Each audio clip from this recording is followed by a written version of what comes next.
எப்பொழுது பார்த்தாலும் கொள்ளை அடிப்பதுதான் ஒரே குறிக்கோள். திராவிட முன்னேற்ற கழகத்துடைய அரசாங்கம் கொள்ளையடிக்கின்ற அரசாங்கமா மாறிவிட்டது. கலெக்ஷன், கமிஷன், கரப்ஷன், இதுதான் தாரக மந்திரம் திமுக.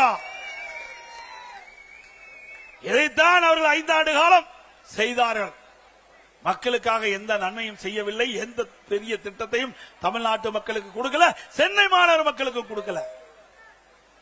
அது மட்டுமல்ல, அனைத்து இந்திய அண்ணா திராவிட முன்னேற்ற கழகம் ஆட்சி இருக்கின்ற பொழுது இன்றைக்கு புயல் வந்தது.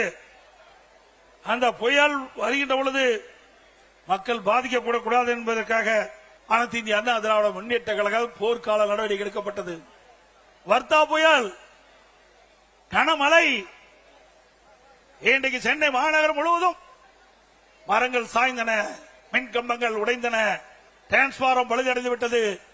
அப்படிப்பட்ட சூழ்நிலையிலும் அனைத்து இந்திய அண்ணா திராவிட முன்னேற்ற கழகம் விரைந்து, அனைத்து இந்திய அண்ணா திராவிட முன்னேற்ற கழக அரசு விரைந்து செயல்பட்டு மக்களுக்கு எந்த இடையூறும் இல்லாம ஓரிரு நாட்களிலே அந்த மின் தடைகள் எல்லாம் சரி செய்து மக்களுக்கு இயல்பான நிலைக்கு கொண்டு வந்த அரசாங்கம் அண்ணா திமுக அரசாங்கம்.